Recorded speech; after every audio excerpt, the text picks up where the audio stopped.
I have relinquished my status as Elder God to return to Earth and lead you all to battle against our old adversaries. We must act now. We must stop this Friendly alliance. Hello, beautiful people of the internet. It is Cabjoy, and I am back with the other half of the Friendly Alliance, Gilbags. Do we say halves or thirds? Because Vlad technically isn't here, but he will. Our third couldn't make it, so it's just going to be halves today, I think. Vlad's gonna be salty about this, right? He didn't. I picked the wrong logo as well, so his face isn't even there. Oh, really? Nah. Today. Oh, extra stuff to be salty about. He was invited, right? So you can't complain, Vlad. He was, and he decided to decline. But nevertheless, we're back after a enormously long hiatus. I know a few people have been wondering what we're doing and where we're going and why we haven't podcasted and stuff, but as I'm sure you guys understand, life has its fair share of problems, and sometimes it gets in the way of these kinds of things. But given what's been going on in Injustice and the Australian scene, and some of the talk about the Injustice Pro League and some other stuff that's been going on with the Injustice 2 circuit at the moment, we felt it was necessary. It was mandatory. It was much needed that we had to come back and state our opinions for you guys to hear. Seriously, man, you said we have to, but seriously, we actually need to, man. With the state the scene's in right now, or this attitude in general, holy crap, this needs to happen. Yeah, it's state of, I feel personally, state of content in scene.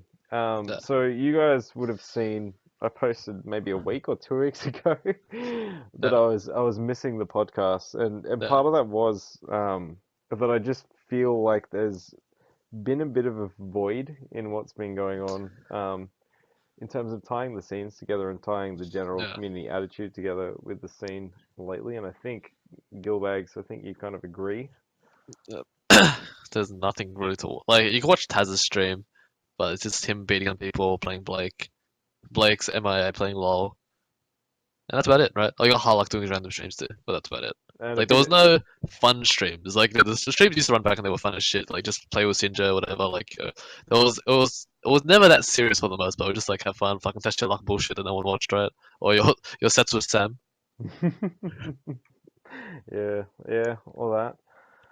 But yeah, I guess what we're sensing is that something's changed. Something's changed between what was going on with the community in MKX and Injustice 2, and whether it's a product of the game, whether it's a product of just timing and the people who have come into the community, any of these factors, we want to kind of address each of these in the next maybe hour and a half. Hopefully less than 2 hours. Hopefully less. And maybe this can actually be the start of a dialogue with you guys, and maybe if I can set aside, and Aaron can set aside, or Gilbags can set aside an hour and a half every now and then, maybe this can become a little bit more regular than it has been, because I feel like at the very least being something to promote the discussion amongst the scene is something that's kind of necessary in terms of making sure everyone's on the same page, everyone's playing the game that they want to play, everyone's interacting with each other in a healthy way, and that kind of thing. Yep. Alright, so let's get started, right? Yeah, so I guess what we wanted to start off, discussing was just, again, dissecting what exactly is going on with the community right now compared to what we saw in MKX. Probably, how many months are we into this game right now? Maybe 6? This game came out in what, May, June, around there? Yeah, so maybe 5-6 months or something like that. So, comparing to where it was, where we were with MKX in terms of the scenes playing and the general opinion of the game. So, first of all, we'll just start with you, Gilbags. What is your general opinion of Injustice 2? Has that opinion changed from release to now? Are you enjoying it? What do you think of the game? Knowing me, I enjoy the shit out of the game, right? I guess the word period was man, some of the shit in the game is kind of stupid, right? Going into the game, everyone you can. Do you remember Carl saying this? He's like, "Oh, I'm done with MKX, man. I can't wait for Injustice 2. It's gonna be awesome. I'm done with 50-50 bullshit." Yeah. And where are we now? It's like okay, there's much less 50-50s, but because the game is I want to say neutral heavy in quotes, right? Because Mm. there's some iffiness with that, right? Um, but like yeah, there is less random in the game because of how much stronger the neutral is compared to MKX. Like MKX did have its neutral, like don't get me wrong, right? But if you have a stronger neutral in Injustice, or actually it's not just about having a stronger neutral, just like having strong neutral tools in this game, it allows you to play a much more controlling game. And that like I guess if you came from MKX as your first game, MKX was easy to get into. Like Blake loved to say this, but like Run sort of broke neutral, but I half disagree with that, right? Um, Yeah, I'm on board with that. I disagree with that statement to an extent as well. But sorry, go uh, on. yeah, but like it was a lot easier to pick up and play MKX. You got in combos were pretty easy to do. But like the hardest thing to do in that game was what like Sub-Zero's double back on two combo. Even that wasn't that hard. Maybe Like I don't know how hard some of demo the shit, maybe demo, maybe demo. maybe A-list stuff, maybe Yeah, okay, if you A-list. weren't playing Hitbox, Yeah, um, but nothing that crazy by any means. yeah, yeah. But in general, if MK, you just get in. You could run and do a 50-50, and like as a lower level player, you could feel empowered. People said this before. Mm, That's what's good about NRS fighters. It's easy to mm, get into, but at the same time, for MKX, it was super easy to get into. You yeah. can come in and get games off a good play and feel good about yourself. Come on, like look at Blake. He was only part of the scene because of that, right? Yeah. He came in True. and he came second at Gugu's online, Yeah. and he was like, "I'm a god at this game. I'm gonna come to Wiseby and bop you fools." This is one of the most interesting points because the idea of run in 50 is equally as empowering to new players as it is frustrating to new players who don't know how to deal with it. But Yeah. the thing that it does is exactly what you just said. Maybe not just run in 50 pieces in general, but some of the mechanics of MKX and Yeah, just like it was so momentum based that like you could get a single touch. It didn't matter how you got it. Like whether it's wake up armor, back in the armor meta days, yeah, right? But like wake up armor, get the knockdown, and then holy shit, you better like what? Like fucking look at stamina. Holy shit, man. yeah, exactly. USP one NJP. All right, into the mix. Yeah, so even me, exactly, Yeah, even me. So it gave you enough of a reward against mediocre to even good players that it encouraged you to keep trying and then yeah. stick with the game and think maybe I can actually do this. So yeah, that's what I didn't even think about talking about this as a point tonight. But that I I am like a prime example of this as well. All So right, it's you plan to come bam that year. You're like, what? You guys are going bam? Yeah, I wasn't even gonna go. So like I'd never think of myself in this category because I'm not new to the scene necessarily. I've been around and I've played all different fighters, but I've never been a strong learner, never been fundamentally that great, and never foresaw myself getting that good or placing that well in a tournament. And Winning over Jen. the reason yeah, exactly. Like that still makes me laugh that I won OHN of all fucking people. But anyway,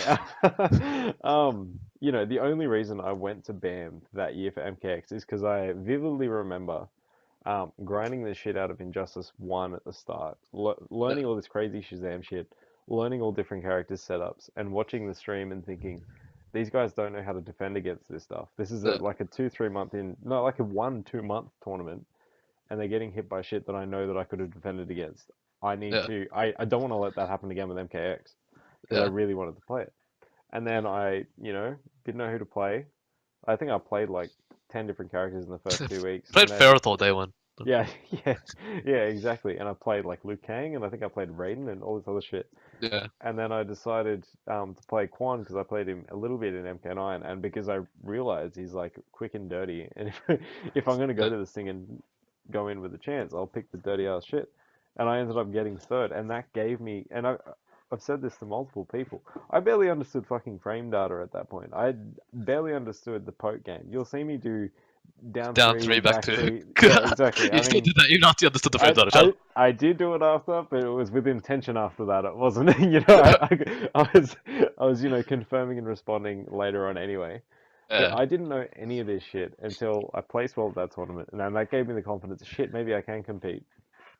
Then I learnt the game more, and then all this shit happened. Right? We started. yeah. You were already building the Sydney scene. I decided because I wanted to distract myself from my PhD that I would do more content stuff. Best fucking excuse ever. And and then all this crazy shit ends up happening, and we have you know, like a thriving scene. from the first YSB for MKX to the last, or maybe the second last. The last was kind of small, like 10 to 15. Yeah. We had average 20 to 25 players, and that was Yeah. like unheard of for NRS. That was Yeah, like we absolutely kept unheard of. YSBs afloat for, like during the SF4 down period. Yeah, Like yeah, legit, there's no way YSBs were gonna be in the green unless MKX was there, and we kept the shit afloat for the longest time. You know, Blake flew down. People like we had interstaters. Like we were the first. exactly. Yeah, We had consistent interstaters for this because I don't know, our scene was so freaking strong back then. exactly. This was pre Street Fighter 5 and pre Tekken 7 in that Yeah, period when there was no Street Fighter that people really wanted to play. You know, you had the anime in the cough corner. You had yeah, a bit of what was it? Smash. Yeah, Smash started coming. That's right. But Yeah, we ended up becoming the biggest quote unquote conventional yeah. fighter scene there. Like I mean, it's 2025 still doesn't sound like much, but for a at that point in regular time, it was. and the stability of it was the most impressive thing that we just Yeah, had the same numbers throughout. yeah. It Yeah. was, things were going really good and stuff. Like, it started dying down towards the end because, because MK started dying down at the same time that, actually, no, you can't obviously it comes at the same time when Justice comes out, right? But like, um, because they started dying towards the final YSBs when the final patch which made MK more neutral based as well, right? But Yeah. I guess at that point in time, because people were already familiar with the system, they could adapt to it and play with it. Yeah. And at the mix was still there, but again, like because armored launchers are weaker, you did have to play like a proper or a better neutral. Yeah. You know, granted, like the best example of the mix still being there was that video with your person saying "new meta" in quotes, where you just fucking vortex the anti to death with Quan. Yeah, that was. Oh my goodness.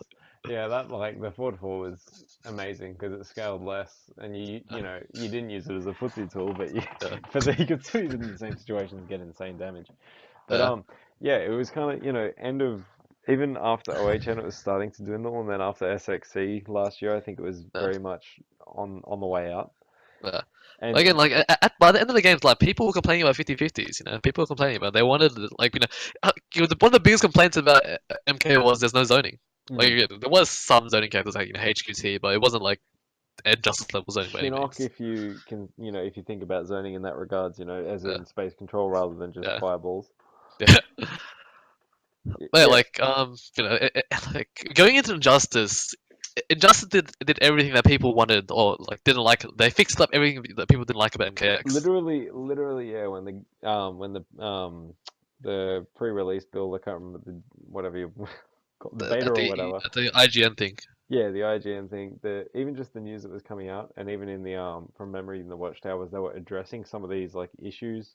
Yeah, I remember thinking, because I didn't stick with Injustice 1, I remember specifically thinking, wow, they've addressed every problem that I had with Injustice 1 yeah, and improved it for Injustice 2, and at the same time, as you said, also presenting a game that it's a was complete product.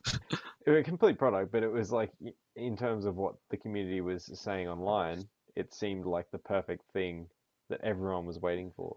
And, Yeah, like you said, even Carl, someone who loves MKX, started yeah, saying, I'm going to drop MKX and I'm just going to play yeah, Injustice. And yeah, before he'd played any Injustice of any kind, because the online opinions were so strong, and this is kind of what bothered me a little bit during the end of MKX, and this is somewhat a product of the infamous run of podcasts that Rio and Pig did, where it was just yeah, groups of those top players just chatting and bashing the game because they were getting yeah, tired of it. yeah. It affected even our Community scene. opinions. The problem that I had the most was that it affected our scene, and there'd be people saying, "Oh, why play the game when this, and this character's in the game?" And it's like, well, look at Yeah, our locals, look at our majors. We don't even deal with those characters. yeah. We don't worry about like there's like a handful of fit Like players that play. There's like one or two sectors. There was like no aliens, a half an alien. We just yeah. we never dealt with this shit. So why is it affecting us? And I I know, think like our meta was completely different meta for the most part. Well, like yeah, our meta was closer to the European meta. exactly. And we were just too busy. Everyone was too busy, and it's hard to avoid. I totally get But that. But that's the issue. Like, I guess with a scene as young as ours, right? Carl came into MK as his first proper fighting game, right? yeah, yeah, So like people, they just tend to parrot what they hear the top players say. And yeah. that's why like, I guess it's gonna like segue into what we're gonna talk about later. But just like the importance of opinions, like of what people are saying in public and shit. Mm. Like it just infiltrates what everyone fucking says and just keeps pushing that story. Unless you have someone to stop that story, just keeps going and going until you kill something. And I like to think that that's where we came in and tried to, control some of that narrative, Yeah. at least for It's like Australia. yeah, like that's basically what this is right now, right? But like if back then, we had Blake to do that. Blake was a guy like if you shit talk the game, and Blake was a shit talking himself, he would fucking jump on you. Anytime you shit talk an NRS game, right? And like Blake didn't agree with you, goddamn, like that's like props to Blake, man. He was like our I don't know what the fuck do you call it? Our knight or so, yeah, a knight I suppose. Yeah, that's what you need. You need someone who's going to advocate for the scene. But like thinking now, right? We go from this place where the scene is composed. Our MKX scene realistically was composed of, I'm willing to say, like 70 to 80% players that started with MKX.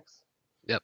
Thinking about it, like you try and think of people currently in our scene who were playing MK9 or Injustice 1, right? It's Me, Andy, you, Vlad. Albert. Yeah, me, Vlad. Even I'm like on the fence here. Uh, Then you got like Baxter and Falco, Nada, yeah, who dropped off with MKX a little bit. yeah, Obviously, Falco and Baxter didn't play MKX really. yeah. Um, And that's it. who else? Who else? Like yeah, Right. like We're Barra obviously didn't. forgetting people. Like Barra, yeah. Barra didn't really stick with it too much. He was George Frog injured. was there to start. Yeah. I think he won the first YSP with Quan, didn't he? No, he Or he came came. third. Oh, he came third. He came third. That's right. It was me and Oaks. Yeah, you and Oaks. That's right. Yeah. So there's these. Oh, I guess Oaks at the start at least. Yeah, Xavier at the start at least. yeah, But the majority of if you take a snapshot of our scene, of the respective scenes, and mind you, yeah, South Australia came out of nowhere about 9 to 12 months into MKX and started yeah, having their thriving scene. yeah. Um, you have Josh Panic Mode in Melbourne, but I'm thinking of everyone else in Melbourne: Googie, Yeah. Tana, Yeah, KD, all these guys appeared Harold. with It MKX. was all MKX. That's right. Yeah, And now you've got. I think part of the damage might be that um, in history, people say MK9 to Injustice to MKX, where the yeah, NRS scene. But when you look at Injustice versus the MK games, they're mechanically and always they even were very different yeah, games. And when we have 80% of our scene came in because they loved MKX, assume that they will like the next game because it's an NRS game, and yeah, then play Injustice and realize that it's the pacing of the game is completely different. I think, at least from where I stand, that's what I view as maybe part of the reason that we don't have as much advocacy for the game at this point. And yeah. mm, Yeah, the games play nothing alike. Like, absolutely nothing alike. Like, it's kind of dumb that one game kills the other game, considering that they are actually different. Like, mm, with the anime games, they're made by different developers, right? yeah, But but you can constantly jump from an anime game to another anime game.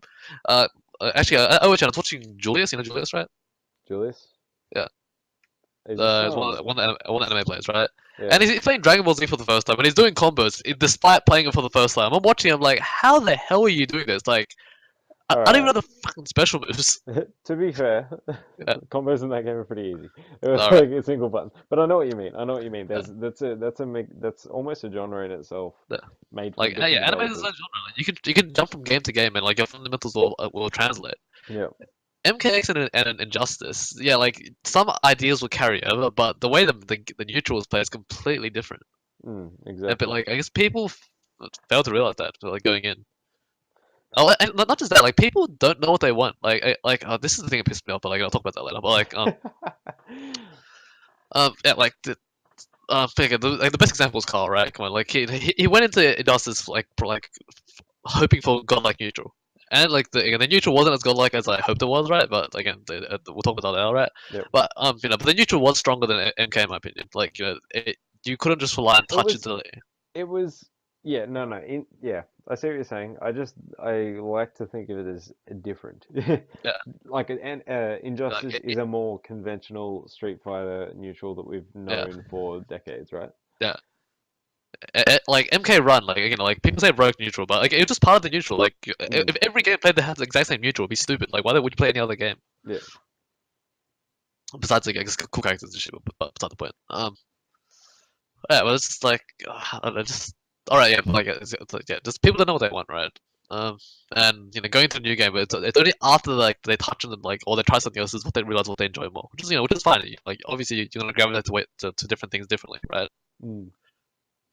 Well, I guess that's part of playing games. That's why we play NRS and not like and that's why we don't focus on it like every other fighting game. I haven't touched anime ever. Yeah, I mean that all just comes down to preference, I suppose. But when it comes to our scene specifically, it's a whole different kind of Yeah, problem. yeah, just like because people call it NRS, but yeah, like within NRS, Injustice and MKX are two very different games, and people didn't realize that until they started playing it. Yeah, and as you know, as we've been talking about lately, this might be the first opportunity, and like we just had today the Combat Cup. Yeah. What's it called? Re something, rematch or Actually, something? I can't I remember. have no idea. Yeah, You know, recently. we just had the resurgence of Combat Cup, and people were keen for that. And you know, while MKX doesn't have to be and never will be again like a forerunning game Man, at tournaments and yeah, stuff, it's still something that we can run and enter and enjoy. And I think that's yeah. one of the biggest things that gets lost in translation is that people We forget play we games for fun. God yeah, damn it, yeah, guys. yeah. So like we can, you know, if you still want to grind and compete for winnings that again, this is another topic that we'll address, but are not the defining nature of what we do, especially in Australia. The Yeah, winnings should not be the priority, yeah. um, or cannot be the priority. You know, you can still focus on that, and then have MK there as stress relief Yeah, to enjoy. yeah, that's And you always know, shit, man. Like, how fun was that MKX tournament? oh my God, the MK, yeah, MK and OHN was yeah, OHN. What am I talking about? I got Yeah, confused. I was thinking of the yeah. venue and just got lost. Yeah, I'm so glad Tana won as well. It was such a nice way to kind of like round out the, you know, Like Gugi's dominance yeah, for yeah, Melbourne. exactly, exactly, and everyone got bloody hype for it as well. Yeah, I was like, actually, I tried to get hype, but God, I was so tired, man. Yeah, fucking no clue. Running Injustice all day and like trying to like, dude, I need to get a proper team together for that for OHNs, man. Yeah, yeah. It's like I was just swapping streaming people in and out. I'm like, oh God, I'm trying to like troubleshoot the stream and shit. That shit's so tiring. But anyways, um, Yeah. So, off the top of your head, do you know how many numbers we had for Injustice 2?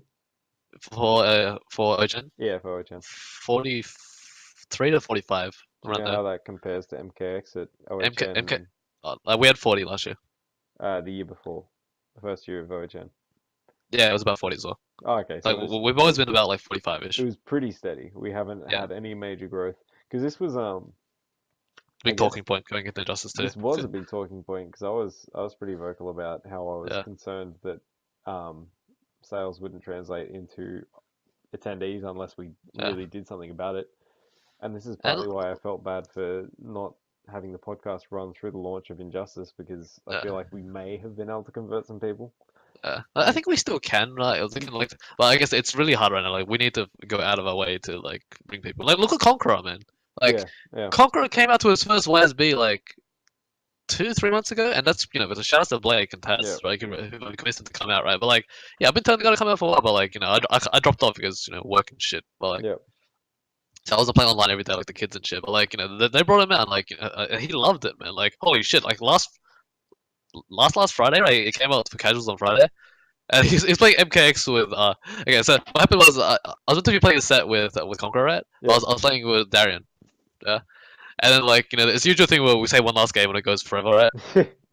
So like, Forever. why Yeah. he's waiting for me to finish my game with Darren? He starts playing with James, right? And initially he's like sort of hesitant. He doesn't feel like playing MKX, right? By the end of it, like legit, like it was one last game. We both ended up playing like 30 games. Me with Darren and him with James, right?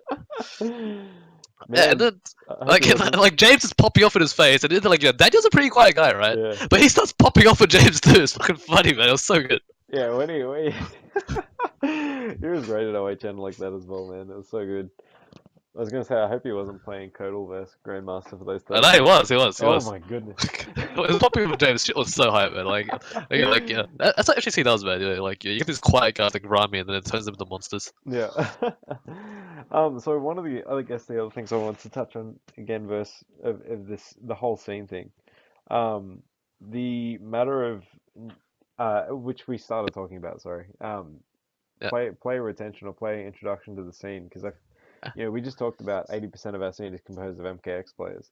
How yeah, many new Injustice players did we get, right? Like Conqueror was already playing MKX, but yeah. I guess I don't know how long he's been in Australia, but only just started coming out.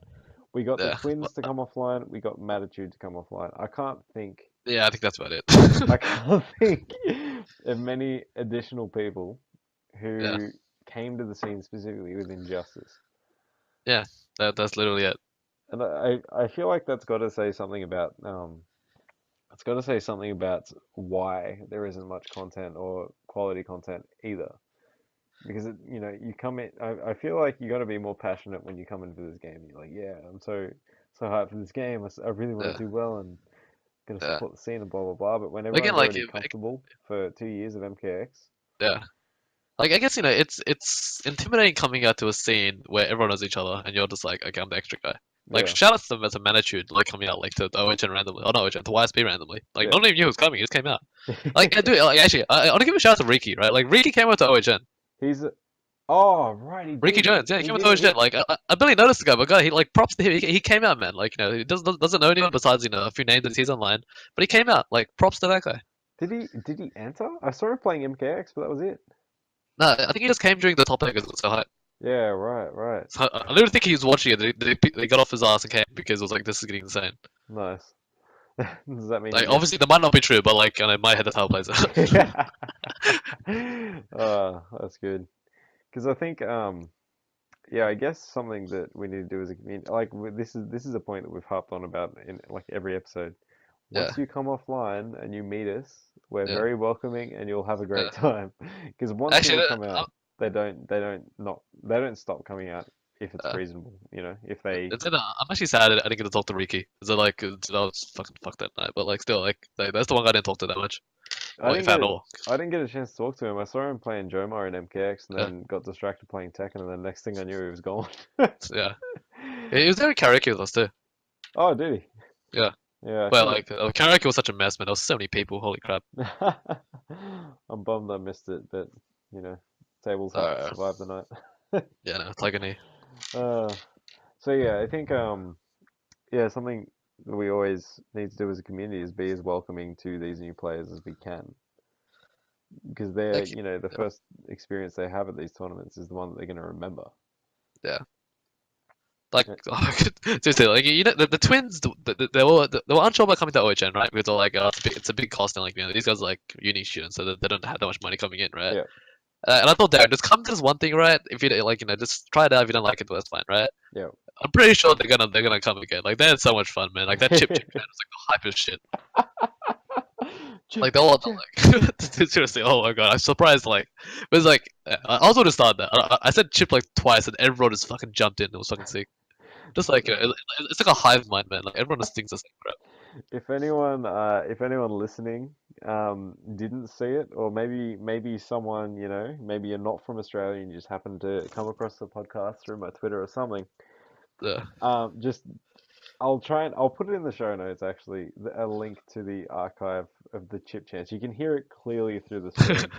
But Actually, our scene legitimately got hype for Ivy Poison Ivy chip out. Poison Ivy chip, which is like the most dull thing in the game. But man, it went off. The our scene's fucking good. Like, holy shit. But anyways, if you're in the stream chat, like, during the Oh top, the yeah, top eight, yeah, right? It's the guys like, I wish like US like crowds were like this or some shit. Oh, man, if we could just do a massive trip there with like at least like 15, 20 of us, it'd be nuts.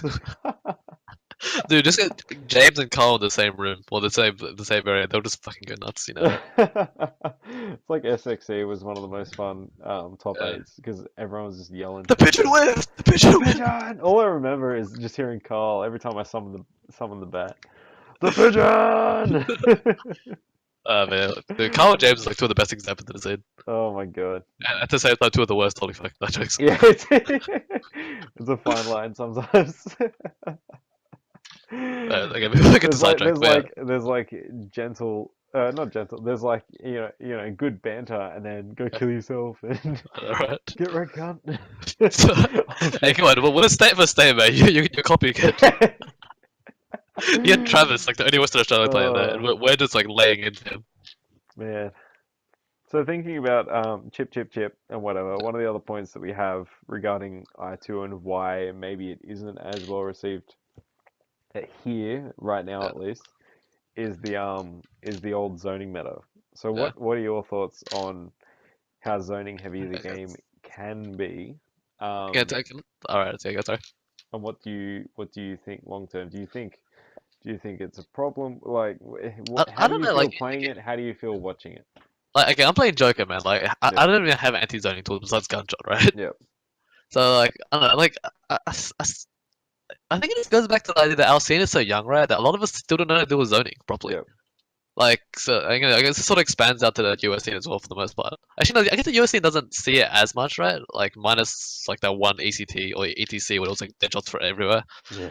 But otherwise, I don't know, like zoning, it doesn't feel like it's that much of an issue. Like again, this is coming from the Joker player who literally just walks and jumps in. I guess like probably jumps more than walks, but like Yeah, I mean, like for context, for those who haven't seen Gilbax play, this is also coming from the perspective of one of the most patient players in the scene, all right, okay, and yeah, someone who's been playing since MK9, you know. yeah. And But you've been through Injustice, you've been through Day One, yeah, Deathstroke, we used to you've deal with been through fucking Zod. Cabal instant air gas blast on rooftop day. Yeah, Come on. true. Or he had like infinite space behind him. It's just Yeah, you got it. You hit him with anything, he air broke, dashed around the corner, did it to the other side of the screen. Oh, shit was classic. Like seriously, like you know, I've complained about Injustice a fair bit, like for certain things, like namely Catwoman, but like you know, this is by far one of the most balanced release titles NRS has ever released. That's right? something that I agree with completely. This is definitely one of the most balanced games that they've played, which brings up another interesting point. But go on, finish your point, and before Oh yeah, so like digress. like again, look at the top five, right? The top five people say the Red Hood. He's not a zoner. He's a really good set play slash mid-range character. Yep. Catwoman has absolutely no zoning. He also deals with zoning well, right? Like I don't know. Like he does with it decently, but like it's like he deals with everyone how everyone else does. Walk in. okay, yeah. Yeah, you I'm got asking Catwoman. by the way because I'm not as like up to date with the meta Yeah. and the game itself at this point because I haven't been playing as much. But sorry, go Yeah. on. Yeah, you got Catwoman, who's like has absolutely no zoning. You know, she just literally just like insanely good footsies. Yep. The only good zoner in the top five, or maybe not even top five, is like Deadshot. Just yeah, okay, he's freaking good, right? But like, come on, like it's not even his zoning that's good. It's his mix-up game. It's just he controls the tempo of the game so much. But by the time you get in, he has bar to maybe rifle you back out, push block you back out, or he dashes in a 50-50 again. But that's why he's good. It's not good because of the zoning per se. Like, maybe Yeah. like I remember back when I was playing Blake in the first YSB, I was happy every single time he made him rifle me. You know why? Because You don't every have to made him lie. rifle he did, it means he didn't have a safe wake up. Yeah, true.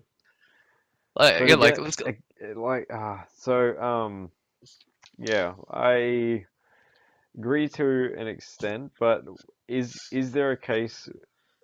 Is there an argument for Deadshot potentially invalidating a lot of characters? Are there matchups? I imagine there must be matchups that he has Yeah, that he destroys are some like literally it's just not even worth playing at all. Doctor Fate Mm, because he outzones the zoner. So yeah, basically, if you're a zoner fighting Deadshot, you're gonna struggle. yeah. But even, like, actually, I think only Fate really sits in that boat. Like Blue Beetle, like yeah, he's gonna get outzoned, but like you know, Blade Dance is completely unexplored, and on top of that, he's got like a 3/4 screen jump in that like combos into his whatever when he has Blade Dance out. Yep. You got Firestorm, who's got like air torpedo, which makes the mid rifle like get punished hard on a decent read. Green Arrow, I think, sort of goes even with him. Hmm. Purely because Fire Arrow trades back into like he's gonna like take damage against the arrows out, but I think it sort of goes back and forth. You got Cyborg. Actually, look at Carl, man. Like He did Like, well at OHM with Cyber. Cyborg literally chips you to death, and like, but and it's not like you know pushes you back, keeps you actually does keep you up, but like it's not even keeping you. It's just like he has so much bar and push blocks you and just grapples to the other side of the screen. But it's not it's not like Deadshot's not a chip. It's I don't know. I wouldn't really say he invalidates anyone except for Fate. Fate struggles a lot in the matchup, but everyone else does alright against him. Like okay, like even Ivy, right? So like you know Justin's Achilles heel is Deadshot. You know he loses to Blake's Deadshot every single tournament he's played, Yep. right? But I mean, I was looking, I was laughing at it before, right? Like I think Ivy can actually contest the zoning, and then like I was trying this with Carl last time, and just just playing like random sets with us, but just like doing the zoning game. Like yes, what's good? She trades with the quick shot, right? But the drill knocks him down, so she gets the extra pressure, as in like he has to block the next draw and wake up. Mm. So she ends up evening up the damage, and she gets more bar. The only trade she loses is she trades a low rifle, but low rifle only knocks down on the EX, where she's always going to need to knock down on her drill. So, with all this in mind, and Yeah. while there is viable strategy, blah blah Yeah. blah, Yeah. you know, if you consider that exact situation, that matchup that you're talking about Yeah. with those little bits and pieces, Yeah. what do you think? How would you feel watching that in tournament? Yeah, that's the issue now. Yeah, the big issue is that like as a spectator thing, it's boring as shit. But Yeah. at the same time, it's like watching footsies if you don't understand footsies. hmm It's just like this is boring as crap. Actually, no, you know the best analogy, how much UFC do you watch? Sorry, UFC. Yeah, Bit like I watch the big fights, but I don't uh, follow it closely. but like if you think back to like early days of UFC, right, where people didn't understand jiu-jitsu, everyone's like, this is boring as shit. Like you take him down, the guy hugs you and like kind of hugs you for like the whole entire match. Like Yeah. everyone kind of boring. You know, everyone wants to see a brawl, right? And it's all the same idea for fighting games. If you can appreciate footsies, you know, Tekken's really fun to watch. If you can appreciate that, yeah, same for Ultra, same for Third Strike, right? See, I would argue, I'm kind of biased, but I think I was going to bring Tekken up as an example Yeah. where I feel like it's fun to watch regardless because there's so much visible back and forth. All And so right. many, a sidestep is like such a visible near miss, and oh my god, he ducked out of the way, and it's kind of relatable to a real fight as well. Yeah. Um, and sorry, I'm digressing a little bit here, but I was going to bring this up specifically, to maybe suggest why Injustice hasn't picked up, and maybe why Twitch views are dwindling and all this kind of thing. Yeah. With being that the back and forth, even though in a way conceptually sometimes the counter zoning game plays the same mind game as the walk back and forth with punish footsie Yeah. whatever in other 2D fighters. It it looks different, and it doesn't, to someone It doesn't. that's just sitting there watching that doesn't know anything about the game. It's less appealing because it looks Yeah. like you're sitting full screen apart. You're just trading projectiles, and this Yeah. might be an NRS specific problem in this case, because who knows what this game would look like if fireballs actually traded in Injustice. All right. Yeah. You know what I mean? I think like part of the problem for strong zoning in this game from a viewer standpoint is because you're taking your frame advantage and just trading and trading, and you see dead shot mirrors, you get the life lead, you make the right Yeah. decision, and you just keep trading and Definitely. trading and trading, and there's no Yeah. real reason to go in. Yeah. Compared to like like the Valle Daigo Street Fighter Yeah. 4 match or It was like, whatever, yeah. Let's trade it Dukins over and over. yeah, exactly, and you have like real fireball wars and blah blah blah, Yeah. real quote unquote fireball wars Yeah. and blah blah blah, and it's Yeah. Like it's one much of less dynamic when projectiles just go straight through each other and you clip each other and blah blah blah. Yeah. Because the common meme is like dead shows like when I'm watching Injustice, watching Call of Duty. Mm. Like the sniper in the ghillie suit out the back. Yeah. I guess like there are some things I will change with the game, right? Like this is a side topic, right? But Yep. if the changes happen, I think it actually deals with the zoning matter pretty well as well. Mm-hmm. Because forward dashes need a significant buff in this game. Like holy crap! Like some Wait, back sorry, dashes. sorry. Are you saying changes that you've speculated, or there's some confirmed changes? I'm not sure what you're saying here. No. This is just speculation. Yeah, Just yeah, yeah. changes I feel need to be made in the game. Yep, yep, Like even though walk speed's a good right now, they need to make like a slight buff, right? yep. And forward dashes definitely need a buff right now. Mm. Because some of the characters they just backdash for free, and you can't, like the traditional chase down for backdash if you didn't have run was forward dash, right? Yep. It's like, it's a hard read, but in this game, if you hard read with a forward dash and you still barely get a punish at times. Yeah. Just some backdash is so ridiculous. I mean, from memory, forward dashing's in this game still an improvement from the first game, but No. oh, it's It- just walk speed. It's walk speed that was Yeah, the walk problem, speed. wasn't it? Yeah. Dashes are weaker in this game compared to Injustice 1. Injustice 1, dashes were like Third Strike. It was like it was super fast. Ah, right. Shows how good my Yeah. memory is. I can put it Third Strike level, but they were significantly better than Injustice 2. Yep. Because like you could legit like just I get like well, one of the common strats was if someone tries to interact with you, you meet him in dash cancel and you punish it, right? Mm. In this game, I was playing Andy yesterday. I read it. I made him a dash cancel, and he blocked in time purely because my dash is so slow. Yeah. It's just like four dashes need a buff, and like I guess BK, you're right. This is something you said back in like week 2, week 1 or something, right? You're like four dashes need a buff. Yeah, they need a slight buff purely because of how good back dashes are. Yeah, right. What else we got? But yeah, like yeah, so the zoning man is a slight tweak. There's like you do have the universal tools to deal with it. So maybe I guess maybe the meta will evolve itself. People will learn to use move and roll better. Because right now people use it as like a last ditch. Oh my god, like I'm about to get chipped out thing. Hmm. Like it's like a heavy zone. They use it more. But again, like yeah, people aren't really using it to slow down zoning enough right now. It's just one of those like really delicate things, and I don't know, yeah, I don't know what they can do about it. I mean, sure, forward dash buff, but Yeah, like I was playing for the first time last night in a long time versus yeah, Taz with Blue Beetle, and yeah, I enjoyed playing it. Like I yeah, enjoyed playing the Zona, but I yeah, know I wouldn't enjoy watching it that much. yeah. And like our hype for Chip at OHN was really nothing to do with the game. It was all to do with Catwoman. us being, yeah, like, our group of mates and the players in the scene rather than the characters on the screen.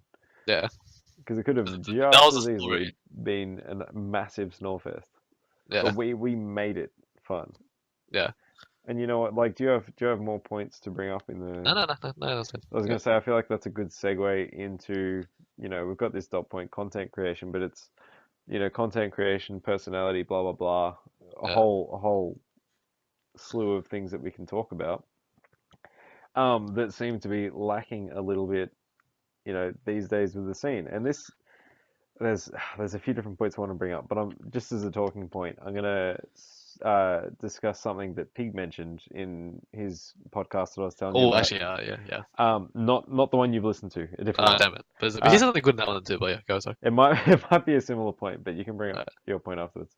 uh, He was saying, actually, you know what? I think he mentioned it in a couple of the different episodes. Um, that compared to MK9 and yeah, Injustice this is the 1 one. days, Yeah, this is the one. a lot of the top players or upper mid players used to churn out a lot of tech videos, a lot of content. There was 2 to 3 podcasts running. We had, I actually uh, don't remember.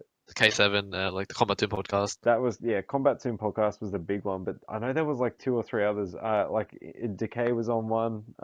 Yeah, I yeah, think that Swift Tom was, Hanks is one. I yeah, can't remember the name of them. there was a whole bunch of content, and I feel like part of it is as well that we don't have a unified place per se to post a lot of this stuff and Yeah, share a lot of this stuff as well. I do kind of miss forums to an extent because I yeah. feel like the breaking up of content between Discords, Trends. private channel Discords, Yeah. Facebook groups and all this shit makes it harder to centralize all this stuff and hang out and have fun Actually, with it. But that's a really good point, man. It's I picked up Firestorm for fun recently, right? yep, I jumped on the Firestorm like forum to try and learn his B&Bs. yep. There isn't even a B&B thread. Like Um, there was. I eventually found it. But it wasn't sticky note or anything. It just shows how like forums are dying. But like forums, for people like who are OG enough, that's where you learn your shit. and they serve Like such a clear and precise purpose. And like I was enjoying the other day, I told you guys I was learning Raiden MK9 combos. yeah, There's an amazing B&B thread, and there's like back in those days there was like a guide, a player made guide for almost every character yeah. in those games. That was a heyday, man. Like Discord, they're cool for discussing stuff, but it's a mess to find any info in there. Yeah, and like it just, especially TYM got a bad rap throughout MKX. I think reason like for good reason. It did start to get Yeah, a bit crap for a while there. yeah, But as a consequence, yeah, we didn't have as much content creation, and even if there was content creation, it wasn't as well advertised. You have to follow like all the relevant Twitter profiles and do all this yeah, crap. I don't know. It became a bit of a headache, and yeah, we especially didn't have much content coming out of Australia. yeah. There will like I will give. I was trying to think. I was trying to think this afternoon what content did come out during MKX apart from we had tournament footage, we had this podcast and the crap that I did, some of the player coaching stuff, Yeah. sets, that kind of thing. Um, Props to Murray. He actually did make a very comprehensive Baracho Roger, God. guide. Yeah. Did he do some Kung Lao as well? I know he did the bow one, but I have a feeling he may have done some other stuff as well. I can't remember But exactly. he was keen and got involved in that stuff, which is really good to see. Yeah. I know Taz did like this really detailed B&B guide for Devora. Yeah. But this kind of stuff, you I know, had my like stupid like late tech raw video. yeah, that was the versus the Devora corner Yeah. options, right? Yeah, Yeah. I don't think Which like anyone. got patched out like Actually, no, I think you did that once in like a YSV from memory. yeah. Was that right? Did that? Other Josh is like, what? He can jump out of that? Yeah, so but right now the content that we're seeing again is like two players streams. I've dropped off. Halak, you know, I'm gonna be really honest. We should be pushing a stream like Halak's stream a bit more. Yeah, Just Synchro. supporting each other's stuff so we can Yeah, start to get a bit more notoriety, I suppose. yeah, I think between myself, even Taz and in MKX and stuff, we started to reach out to some of the US scene. Like part of the reason yeah, I started the podcast and uploading match videos and specifically yeah, like part of the reason I focused on Goro was because I knew that yeah, people from elsewhere would specifically look for this stuff that where there wasn't much content was to yeah. try and get eyes, as you know, And I was saying, yeah, on our scene from other players. And we had, I'm sure, I think Madden was in my stream for a while. KP was in the stream. I know yeah, Taz talks to KP. Some people and like Pig. Like I've chatted loosely with Pig, and he knows that I'm someone to talk to regarding blah blah blah. yeah, But I don't know where that's. I don't think that's really gone anywhere since the end of MKX. yeah, Because I guess like you were saying, the main streams are Taz, and for that very very brief stint, Blake, and yep. Luck, that's it. and Actually, Halak. Mario started streaming too. Did he? Yeah, he started streaming. I'm not sure if he's still going there, but he should get back into that.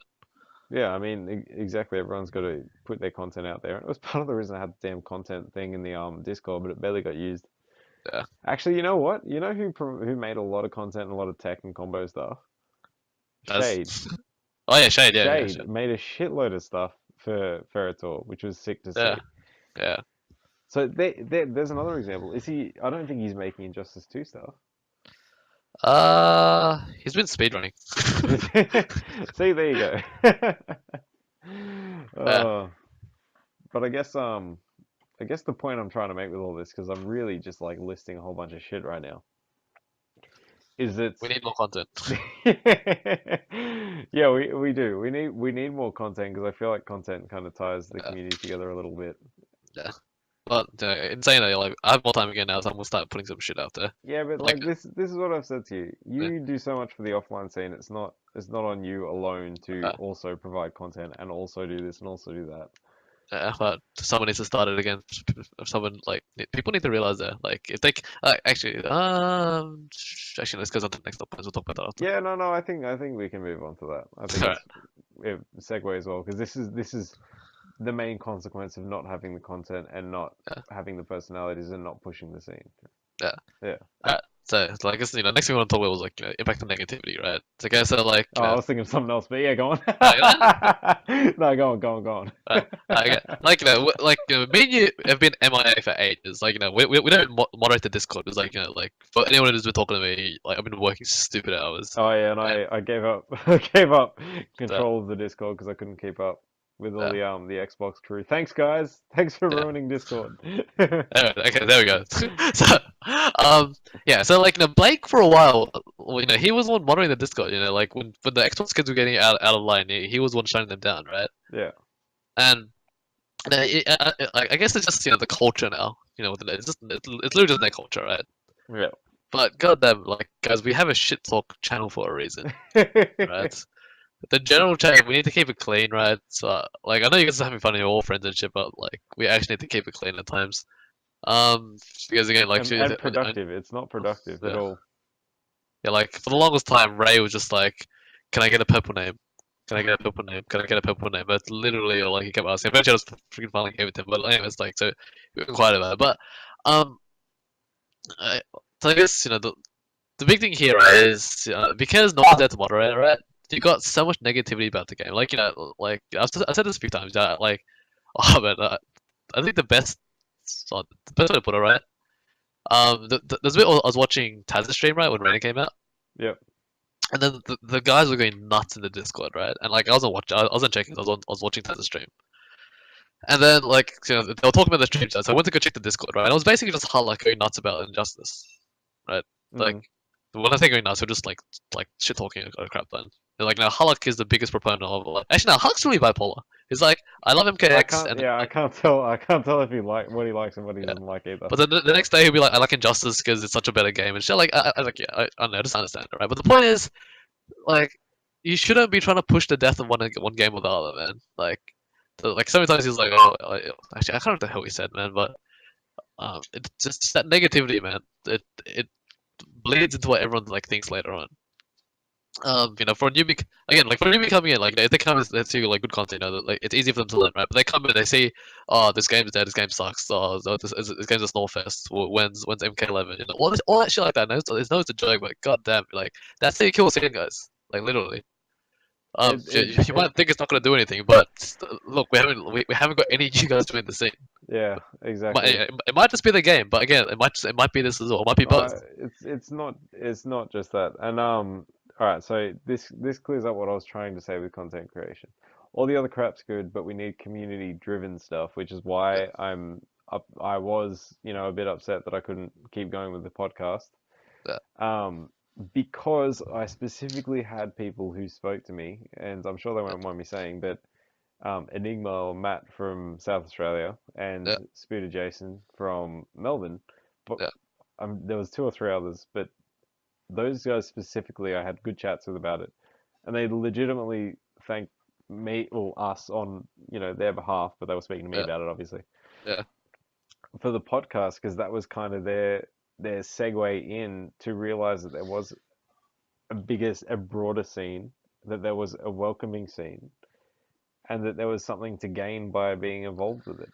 And if look, again, some content's better than no content, but if all you're doing is watching Taz and Blake push people's shit in, you don't want to come offline because you just assume you're going to get your shit pushed in, and that's not it's not a great thing, right? Because like you watch them stream, they're like 10-0ing most people.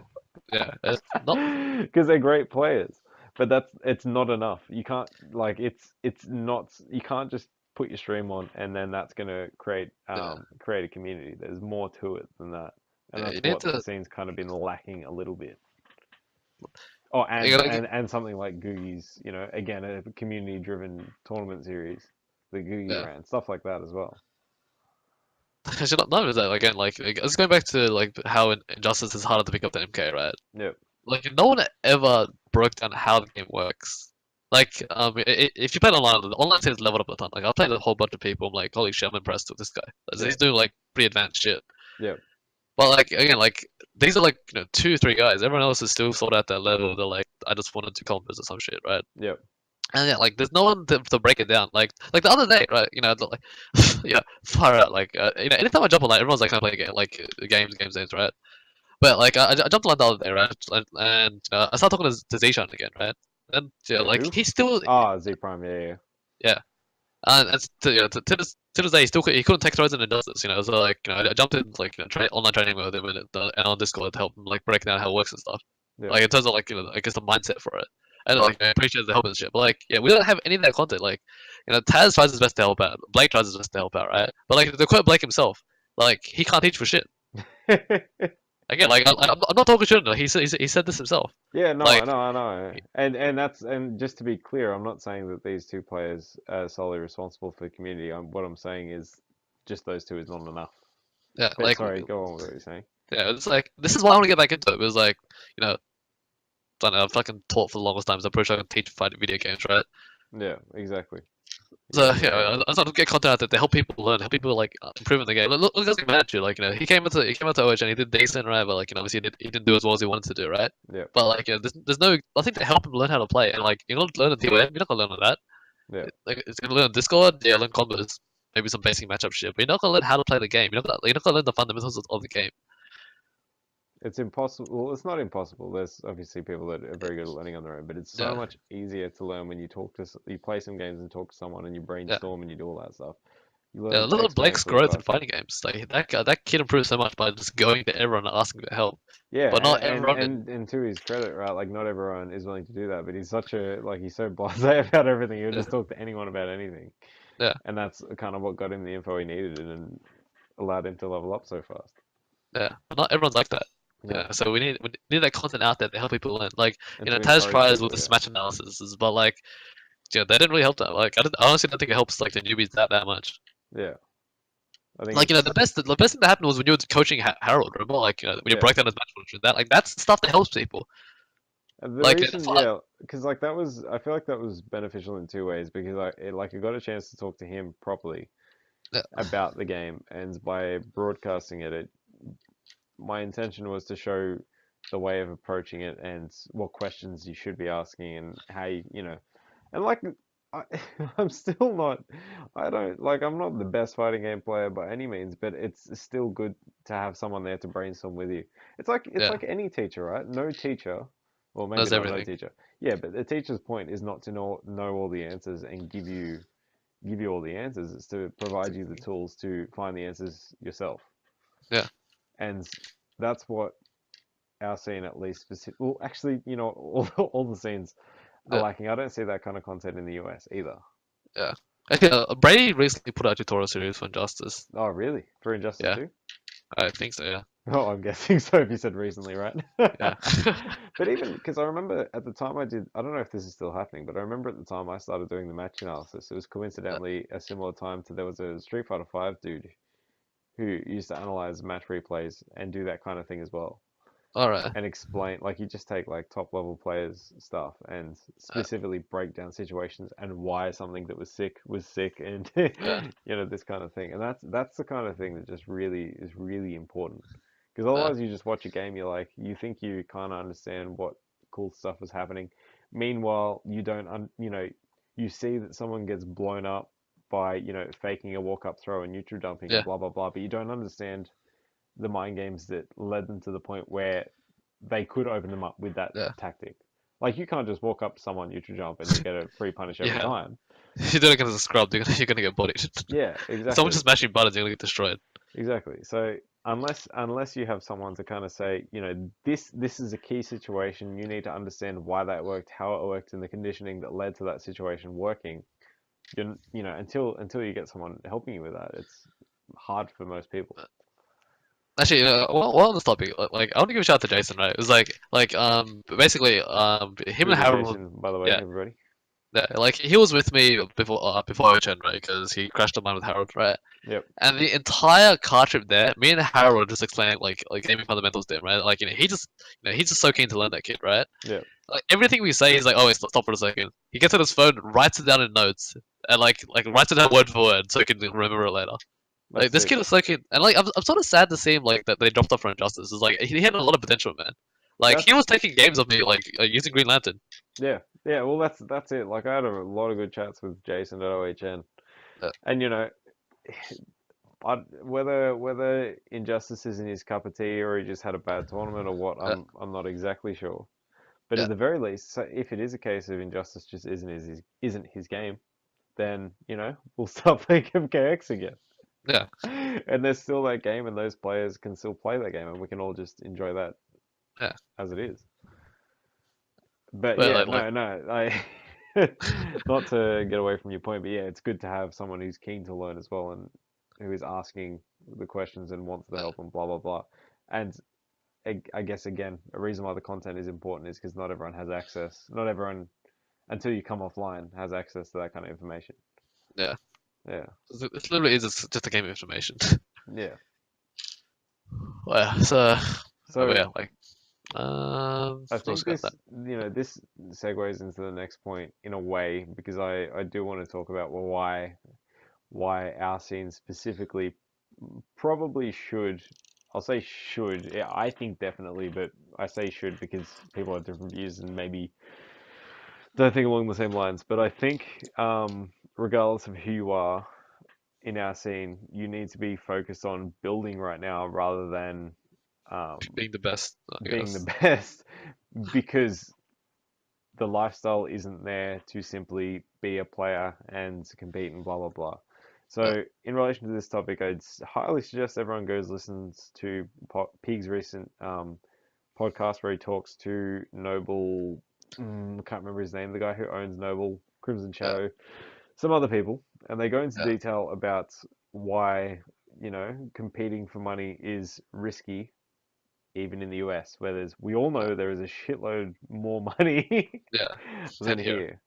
So, I think in general, the attitude of competing to be the best here can't be with the intention of sponsorship and money and whatnot in mind. It can be with the attitude of wanting to be the best for ego purposes and scene purposes and blah blah blah, which is where the FGC started. But if you're gonna compete to be the best at the expense of the community rather than while building the community, I don't think it's very productive at this point that we're at. Yeah. Like people forget like how young is the NRS scene, man? Like our first game came out in 2011. 2012. 2011. See, even like every time I watch an MK9 thing, I'm like 2012. That wasn't long ago.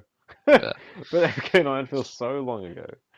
Yeah, we've been through 4 games in 5 years.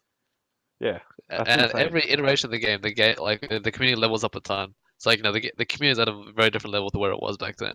Yeah. Like we're still the youngest community. We're still the tiniest community. Like in Australia, like seriously, we're like we're on par with anime right now. I think about. But again, our community is tiny. And like this sort of goes on what I say in public opinion, right? Like again, like this isn't just this isn't NRS specific by any means. Like every game is head on. Like I said that I posted that thing in the WhatsApp the other day, and you're like, oh, like Marvel's kind of small right now too, right? Yeah. From what I can tell, from what I've from the feelers that I've put out, from what I'm seeing on Twitter, it seems like it's not being very heavily played right now in Australia. And the sales are abysmal, as Barra has informed everyone on multiple occasions. But see, like again, like, stuff like that, it's stupid. Like I'm sort of guilty of this too, but it's more so just me being pissed off that people do it to us, despite like like them doing it as well, right? Yeah. But it's like like FEC is tiny in the esports overall spectrum, I suppose, right? Yeah. Like FEC is like what, like 10%? I don't know. Like we're nothing, right? And yet, between games, we have people trying to push the death of other games. Yeah. Like, like look at NRS by itself. We got people in our own scene trying to push the death of Injustice 2 already. It's like, oh, what's MK11? And MKX's death as before Injustice 2 was released. Yeah, it's just like seriously, like, do you guys want a scene? Do you guys want a game to play? Not even just that. Like, we keep trying to push for growth of the scene, right? So eventually, it's gonna come with sponsor support and stuff, right? Like, look at Tekken. Tekken had the Tekken World Tour help, but they had help from Namco every month for the YSB. Yeah, we were part of the Capcom Premier Series, right? And then we got Aus NRS. We can't like if we make enough noise. Remember that ESL push? Like, where everyone banded together to get like eyes on us. Yeah, that was awesome, right? And look where we are now. Yeah, I mean, like the ESL thing was great, but it eventuated to nothing. I think if we get pushing it, we could have eventually got something, right? But in its current state, I don't want anything, man. Like, dude, this is the state of our scene. Yeah, like, what the hell is this, man? We're very, very much plateaued. Yeah, not even plateaued, man. We freaking this is like the biggest recession. Yeah, true. Because I think YSB numbers for Injustice still have been. Yeah, we average about like 16 a month, right? Like around there, right? Yeah, it's always the old faces to keep it alive. And it's a tough thing as well because a lot of the discussion in Pig's podcast, and a very important point is how much the developer gets behind the promotion and all that stuff. But the truth, like, as far as I see it, we can't even really at this stage with Warner Brothers and NRS consider that a possibility. I feel like right now we've got to assume we're on our own. Because, correct me if I'm wrong, but for the last 3 years that we've tried to contact some representative of Warner Brothers Australia to get some involvement. Like, I don't remember any Warner Brothers investing anything since MKX released. It was only that was it, yeah. And first BAM. And since then, from what I understand, there's been radio silence. Yeah. Again, I think something might be happening soon, right? But again, with the state of our scene, it's not a good look for us at all. Yeah. So if you saw my post on WhatsApp, right? Like not the other thing, but the thing like what Rami said, we'll be fine with MK11, right? Yeah. This is like that attitude is so stupid, man. Like a publisher's only gonna take a chance with you once. If you fuck up that chance, Yeah, you're done, right? why would they do it again, right? Yeah. And right now, the current is Injustice 2. Again, like we have this decent numbers, right? But again, like when you got half the scene trying to push, like, or not half the scene, but you got the guys like the Xbox guys trying to push the death of the game. Why would any publisher try to support you after that? Like, the guys who play the game don't even want to play the game. Yeah, and like again, thinking about our scene specifically, right? You've got, again, take Peaks podcast, listen to the kind of things they say, and then take like 10 steps backwards for us. You think about the fact that the FGC and the competitive market for a game like Injustice 2, I'll take the numbers that Pig used. There's probably, worldwide 700 to 900 competitive players. All the work after the fact, after the release, after they've sold 3 million copies. Balance patches, things like that, is work that they're putting in for the benefit of 700 people, and maybe a few tens of thousands of viewers depending on the event. Blah blah blah. It's really an infinitesimally small percentage of their sales, of their market that they're catering for. So if you look at the Australian scene as a business and say, as a company, do I want to invest money into pot bonuses to support these tournaments, blah blah blah, there's very little that they have to gain. Sure, maybe throw some copies of stuff, some merchandise, blah blah blah, but for the Australian scene, I can't see us, until we say on our own, look, we can get I can't give you an accurate number, but say until we have like 30-man YSBs and 100 person, 150 person majors 4 or 5 times a year in Australia, I don't see why any publisher will really want to look at us and say, you know what, I think we can do something with this scene. So we have to push first to get to that point, to then get, the, I guess, reputation or the whatever, the numbers. We need to get the right numbers for any potential sponsor to want to invest, for then to us grow further. And then look what's happening though. Yeah, exactly. For us, maybe Tekken 7 is on its way there if Namco keep pushing, but Namco will put so much effort into what they're doing right now. Yeah. And it took 2 years of constant effort from Namco, and the credit of Yusuf and other people involved in the Australia side of things, to get the scene to where it is, and now it's in a really healthy state. But we're not there yet. And I feel like we can't just cross our fingers and hope that eventually the publisher is going to say, by the way, guys, we want to make a circuit, or that ESL is going to be like, you know what, I remember that petition from 4 years ago. It looks like their numbers have gone backwards. I think I want to host a tournament, And take GameStar, for example. Did we even have the finals for that? What happened there? The finals are going to be an online event happening in like 2 weeks. Okay, so they are still happening. They haven't happened yet. But I'm pretty sure it's only going to be one season, because this thing was abysmal. But exactly, this is the problem, right? GameStar, from what I can tell, took a risk. They took a big risk, and credit to the guys from GameStar for banking, for being willing to put themselves out there and do that kind of thing. I guess the advantage of online stuff is it's not a big cost; it's more a time cost. But I think from what I can tell, the turnout for GameStar across the board is probably less than or equal to Googie's stuff from MK. No, less than. Like, for GameStars, we generally hit about like 30-ish. I think we peaked at about like maybe 45, maybe 60 for like the early ones or something. But like for GameStar or Googie? No, for GameStar. Yeah. For Googie's, we had consistently good numbers. It was like 25 to 30 or something every. Yeah. No, I think, but like for Googie's, I saw we hit more than that. Really? That's what we did. Either way. But regardless, it might be an issue of oversaturation, because Googie's was once a month. It was like, oh, Googie's is coming up, Whereas GameStar was every 2 weeks. Yeah, and it is. Yeah, it's not something that seems used to, but the fact that money every month is an incentive kind of says that maybe that's not what our scene's about, and that's not actually, and not even just that. Like, it still goes back to content creation, but not really that, right? Promotion, I think. But sorry, promotion. No one knew about GameStar. Only the guys in the Facebook group. Yeah. Only the guys in the places we post that. But if you like Conqueror, like, he's been playing online forever, and he didn't know about the online tournament. Yeah. The online tournament that he won. Oh he yeah. only knew. Yeah. The second last one, right? He Yeah. only knew about that, right? Because I was playing a set with him, and I was like, "Oh, dude, I'm gonna go play a tournament now." He's like, "What tournament?" I'm like, "There's an online tournament, you know." There's like, "No." Then he entered and he won. Yeah, and that's because we missed people who maybe didn't catch the Facebook, who then didn't know about the Discord, or people who Yeah, don't use Twitter. yeah, Anyone who's not in, and this has been how it's been for NRS yeah. in Australia. If you're not part of the Facebook groups, you You get probably don't info. know what's happening. You know what? Yeah, Actually, that was another point I was going to raise. Until in MKX times, I legitimately yeah, also had one or two people on Test Your Mark contact me because they heard Pig say on his stream, the Australian guys talk to this guy, he'll be able to put you in the right direction. yeah, That was, sorry, a point that I forgot to bring up as to why it's yeah, important to build community and make content and that kind of thing. yeah. Because then those bigger arms, like I can guarantee there's, maybe twice as many Australians than we know about playing the game, listening to podcasts like Pigs, Yeah. who just have no idea that this kind of thing even exists here. Dude, look at OHN, man. Everyone of the guys was like, "What? This tournament was in Sydney? What the hell? I had no idea." Exactly, and you know what? We're more than likely to blame for some of that as well because we haven't Yeah, pushed it in any of the more on TOM public and all. places. Because we used to Oh, post shit on the Reddit as well, even, but yeah. I don't Dude, think the dude, dude, dude, subreddits are dude, that dude. big. One of the best things, man. Like on Ozbargain, right? There was, Ozbargain, what?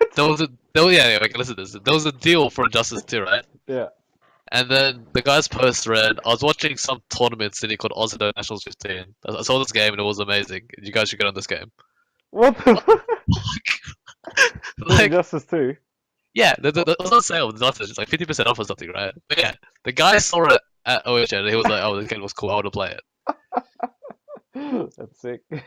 But again, like seriously, like that's we need to put so much more like effort into promoting this. It was like Yeah. like we need a copy pass or something to put like I've been saying this forever. But again, like I was super busy during like when I was working the like, 3 jobs and stuff, right? Yeah. But we need to use the online. Oh, now we can't because people don't play the online room anymore. But like the online room, it's a chat room. We never used it to like actually send info out. Actually, you Like know freaking what? out. We got bots telling you to enter game tournaments like Game Salute or some bullshit, and we can't even like tell people to join our Facebook group. I just realized something that I was going to talk about that I completely forgot about. It's What? an example that I wanted to give of a Uh, community doing it right. I yeah, swear to God, if you get involved with the Wollongong Facebook FGC for the Smash community, yeah, that community has turned itself in the last 2 years. They've turned itself from like this small scene into its own state because of the impact that these guys have had on social media, and I am not shitting you. These guys, like, to be fair, they're the biggest fucking meme lords you've ever met online. They're great. They're great guys, and I love them. Come on, but to drag people's attention, man, the memes is the truth. Like, Yeah, that's the but best. That's the best bait. they've done a ridiculous job. Like on their social media presence, they have a Yeah, Snapchat that's managed by one of the guys. They have a couple of different events that run. Obviously, we're not involved in all of them. you know what? But the guys in that scene do an absolutely ridiculously good job, and like seriously, I want to give them all the credit they can because they've by making a combined marketing effort and just being generally like fun guys to be around, they've Yeah, they've turned this small scene like literally into another state of the country in terms of the yeah, Smash scene. yeah, It's ridiculous, and I feel like we should have maybe one time talk to yeah, the twins, the Thorpe twins, who do a lot of yeah, this stuff, and see what they have to say. Um, but I was gonna say as well, like they have the a lot of the different scenes in Smash have the power rankings, yeah. but with the Yeah, power rankings, they always seem to have this. Every scene seems to have an amazing graphic designer who makes these amazing I know. I said leaderboards. that was freaking sick. God damn They're it. ridiculous. We need this, man. We need this. God Let's damn it. Yeah, I mean Because we you want to see your avatar jumping up the rankings. exactly.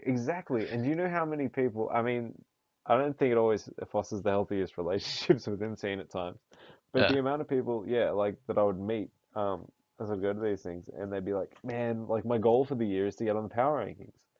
You have a scene of 30 to 40 people, and you have the lesser guys saying, "I want to be on the goddamn power rankings." That makes you want to play and level up. That's like the kind of drive you need. And oh man, if we could sort something out, the problem is you need the right people, you need enough people, and We you got need the Justin right Ahmed, team. bro. He's the best graphic designer in NRS. Yeah, But like they're because I think this is an artifact of the fact of that FGC being a unique society that they have Yeah. nominated positions of president, uh, uh, money dude. What are they called again? Second? You know, the person who manages the finances of a society. I can't The remember. treasure. Treasurer. They have a treasurer. They had a VP. They have, social media manager. Like Yeah. I think because they started as a society and they had these defined roles and a defined Yeah. team, they were able to We need to do really. this. We need to start an NRS society. Well, that's. I was gonna actually bring this up. I was thinking about this on the way home. Like, if we wanted to do something like this, you would first need enough people in each scene to have at least an 8-player power ranking. Yeah. For it to be worth something. Yeah. And then we would need maybe 2 reps from each scene to form a board to communicate and talk about this kind of thing. Man, like, again, we need to start an online tournament series, man. Because, like, again, without without Google like to measure your, I guess, your progress, yeah, it's But even still, like just measuring your progress, whether it's 1 and 2, 0 and 2, yeah. 2 and 2, whatever, like that doesn't mean a lot to people. No, no, But no, I'm not talking about, but like having something to improve your rankings, like because we don't have enough events yeah, to like if we jump have, up the rankings. and you conceived like a point scoring system at some point from Yeah, memory, and like years yeah, back the that one, we. yeah, I was meant to do that for analysis, but yeah, work fucking killed me. Yeah,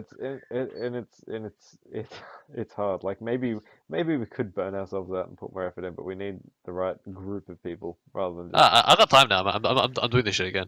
Yeah, look, it would just be good if it wasn't just our scene. If we could, Yeah, again, that's why I'm saying like have a board and communicate these things and have a yeah, system for the nation, and then you could have scene rankings versus national rankings, and then yeah, you know yeah. that shit would 'Cause- be the dream. But to start that stuff and to make it good in the yeah, first place, you need to have enough players. yeah, yeah. Which goes back to the idea we need to grow our scene. So, which goes back to the idea we need to not kill our scene, guys. And then imagine you have your top 8 power rankings or whatever you want Yeah, to call it for the nation for the yeah. country, and you have exhibitions where someone's like effectively death matching the person in front of them for a For spot the ranking. for their ranking. Could you This imagine is what that shit? we did this in early Injustice, by the way. Really? Like we did, it never like came to fruition, right? But like Yeah, Frank made a big post about it. yeah, Like, but this is back during the GG's days. yeah. Frank was like, we should have rankings, and after like you'll deathmatch people Well, to get their rankings, and to move up the rankings and well, stuff. that's basically the Tekken system. That's coming from playing That's a the Tekken Aussie. system, right? That's Yeah, what that pretty system. much, pretty much. Yeah, I was just like merging it with the power ranking thing. Yeah, But you yeah. could, you could, you could, you could. There's schematics Yeah.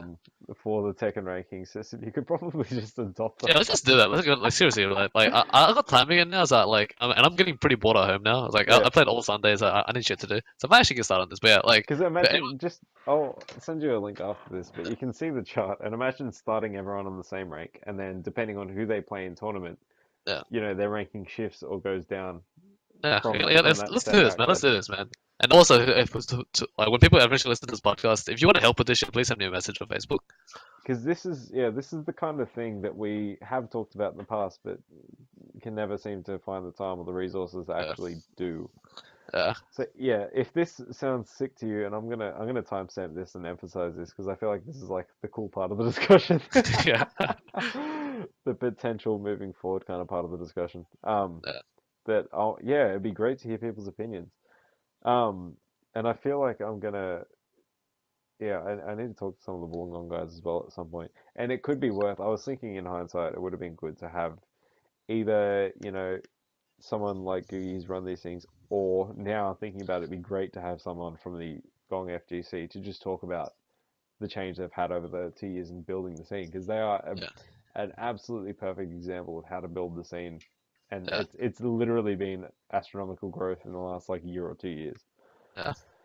So you know, Actually, something let's to. compare this to Expand Gongs. Expand Gongs it was actually fucking like just in terms of the Yeah, amount of extra space they fuck had. yeah, plug EG because they've welcomed us with open arms, and both years have been an amazing time. It's such Yeah, a sick venue too because there's so much space. yeah, It can be a bit like the games are a bit like split up, which has yeah, its benefits and its downsides, but overall it's always a lot of damn fun. yep. And we could have MKX and Injustice next time. Yeah, well, we can do it. We can do it, man. We can do it. It's gonna be it's gonna be wise space, man. Yeah, like I said it to you before, but this is gonna be a new era, man. New era. Yeah, we just gotta be focused and push it. And I hope that, a discussion like this can motivate even like, for example, bring South Australia playing MKX again. If that's Yeah. what it takes to get to get Ma back in Yeah. the scene, then fuck, start playing MK again. Because I'm keen to play online. In fact, like Yeah. I've been tweeting about it a bit, but I really like the idea. Like we went from smashing the shit out of the game and grinding to compete and be the best and stuff, and Yeah. having those matchups down. Where now I feel like it's a time where you can go back and take your sweet ass time, learning those things about those characters that weren't well explored or that you didn't learn in Yeah. the past. And like I was saying to you before, Gilbags, it was nice seeing Yeah. just watching Deoxys play Cyrax. It's like, in a time where competition was important and there were big prizes for MKX, sure it's important to play the best, but maybe now when you competing You to can actually still just like play for fun. you can play for fun. You can still Yeah. compete to be the best, but you can be There's a no bit more monetary relaxed pressure. and try this shit. Yeah. But man, I'm getting excited now. I'm like motivated and shit. Although, unfortunately, I'm, not studying anymore, so Yeah. I don't have time. Well, don't Uh, have time to waste. yeah, yeah, that's it. Maybe once the rest of my shit gets sorted and I live in my own place and blah blah blah, Yeah. more of a It's routine gonna down. be merry-mented. Yep, got that to get on top of as well. So just looking at the agenda, I'm sure there were some points that I missed that I wanted to raise, but I feel pretty content right now. Was there any Yeah. other stuff that you wanted to discuss For what? For the whole thing? for the whole thing? We're at about 80 minutes, so I'm happy to Alright. wrap things up soon. But if you feel like we've Uh, missed anything or want to take anything further, obviously we can this keep this going. is kind of one of like in terms of like esports modes. Was we already said like you're not gonna make a living playing video games in Australia, like real talk, No. podcast. And like, look, I've been beating around the bush a bit, but Blake, Yeah. this isn't the scene. You can't just make a profit in this scene. Yeah. You gotta It's like, play it yeah, for the like, love did of it. Blake ever give a real reason for dropping off? No, I might get. Well, he's gone on to LOL, which to me says he just wants to be able to earn something while playing games. Because So like he said it in the main one group, right? But he was basically like there was no reward for him playing Injustice 2. Whether that's monetary or not, I don't know. But like, regardless, you're playing for the wrong reasons, man. remember why you started for the scene, man. The scene. It was so wholesome back then. It's and guys, we play games for fun. I guess our idea of fun changes because our like we have fun by being the best, right?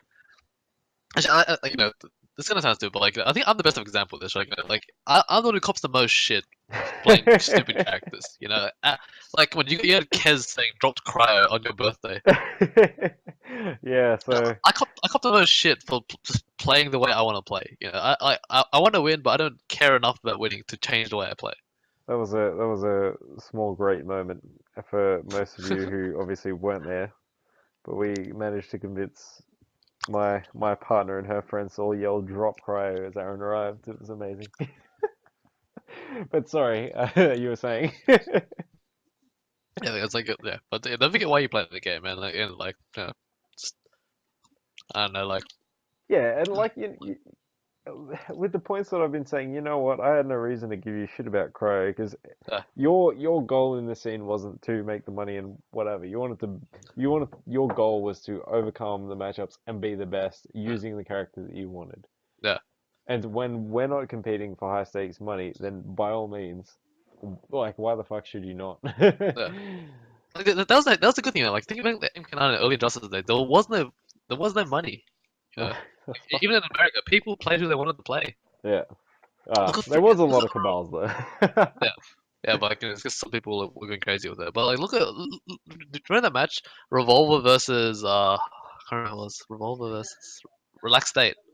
Oh God, no, I don't Zod remember this. Zod versus Lex Oh, Luthor, you're right? talking about Injustice. I was gonna say I don't remember Revolver in Uh, MK9. Yeah, so like that match was like 9-1, and like because there was no money on the line, Revolver still ended up playing the match, and it was one of yeah, the highest matches out.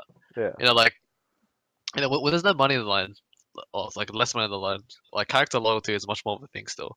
Like you yeah. still have it in Injustice, but like you think about character loyalists, who do you have? You have Hayate. That's all that comes to mind. Even Yeah, B swapped off at one point, yeah, right? like he swapped to Aqua, he swapped to Aquaman.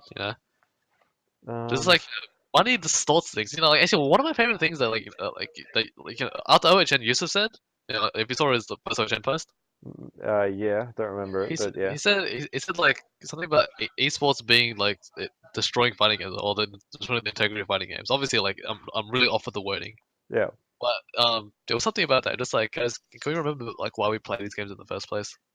To just enjoy the games for the gameplays. Feel yeah, like me like play 7-3 matchups and get blown up by people, but have fun doing it. yeah. That's why we started it. And look, until we hit those numbers where, and it's yeah, until we hit Until those Bison Bucks can ridiculous, actually buy you shit, yeah, don't yeah. care. Until you can earn Liu Kang skins and sell them for money on the Steam marketplace. Yeah, Yeah, exactly. We're not quite there. So in the meantime, why not enjoy the hell out of it and yeah. build it? Because if we don't do it, then we're never going to get to that point. Enjoy being the best in your own scene. Enjoy the rivalries, just the person-to-person rivalries. Now look at like Blake. Well, he wasn't content with just being the best among us. Yeah. And the minute he lost the crown, I guess nothing else to I want to say live for, but uh, how I'm playing that was basically nothing else to live for, right? yeah.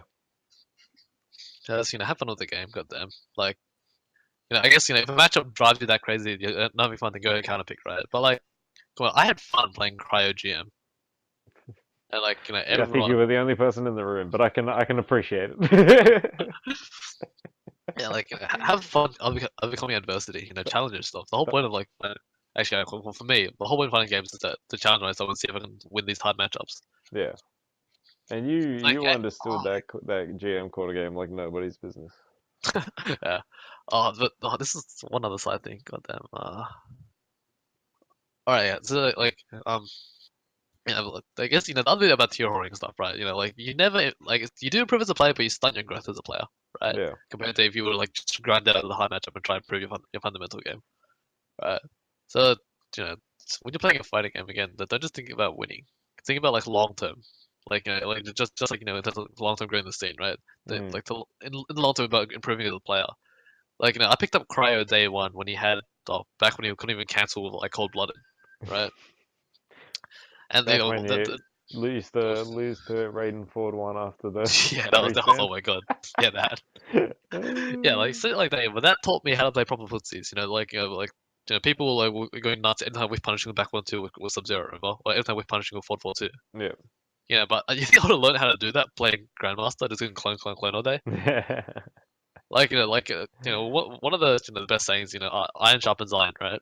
Yeah. Yeah, so I made my blade really short on purpose, so I had to learn how to use that short blade, right? And then once I got better using that, then you look at James. When James first came in, he was like absolute psychopath. Running the slide, running back to your typical online GM. But by then, he actually played a pretty good neutral as well because he was forced to play neutral against me. Yeah, and like And I guess he almost became obsessed with the idea of being a patient player and yeah, started playing a lot of much slower pace sub towards the end. yeah. So again, just guys, everyone, and I guess actually this is sort of it's not related to what they were talking about, but guys, play the game for fun. I know like because mainly directed at you. Like if your only idea of fun is through winning, I don't know, and like it's a good attitude if you push yourself to be the best you can, but at the same time, you're gonna like stress yourself a lot more whenever you lose. So same with Taz, Taz, you see how sad Taz gets whenever he loses. Yeah. Like I get pissed off when I lose. I was sad I lost to Baxter, but again, that shit just lights a fire under my ass. I want to fucking work even harder. Yeah. No, like to be fair, I don't think I think Taz clearly has that passion and he just genuinely wants to improve. And I Yeah, definitely see that with him. well, I don't think it's the eSports thing. I don't think that's I don't really know. his I drive. don't know. But either way, whether your drive is to simply be the best or to be eSports, Hollywood, whatever, it starts with first getting the scene to the point where you can can earn some money from it.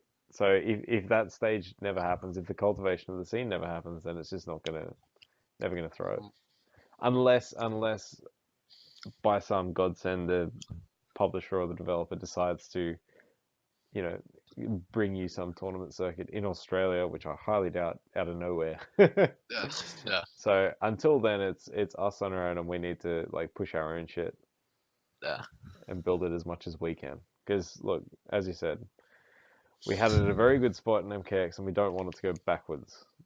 Yeah. At least stabilize would be nice. Yeah. Yeah, And from the current position, we've gone a fair bit backwards. So, guys, we're going to go back forward. yeah. And when I say guys, it actually includes everyone. So, Harlock, Xbox guys, you guys, you're part of the scene too. You guys need to put in the work to help grow the scene as well. Yeah, and like, look, this isn't calling out people who genuinely Yeah. have just moved on and busy with life and stuff, but there's plenty of people from all the different scenes who are still playing that are just, not really as invested or putting themselves out there or competing or whatever it is, Yeah.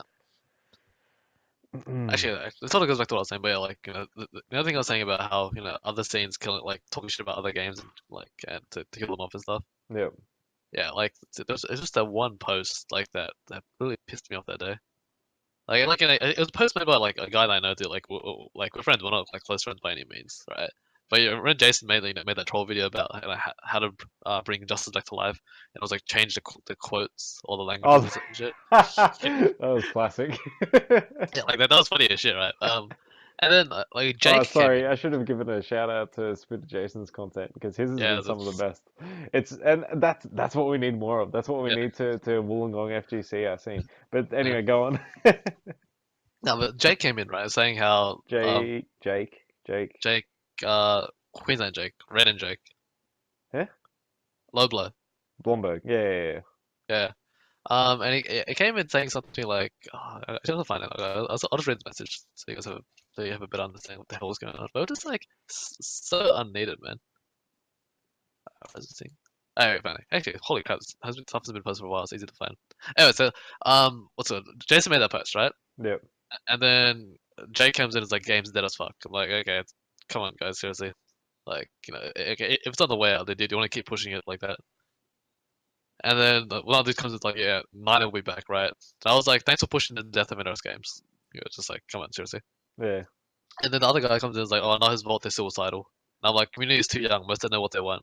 And the other dude's like, and the ones who do leave. You're just like, come on, like, do you really want to kill this game that much? You don't even play this game. Why the fuck are you trying to kill it for? People have fun with it, but Jake's also from that. Because look, I honestly don't. Yeah. I don't currently think NRS has as much of a stigma as it would have even at the start of MKX.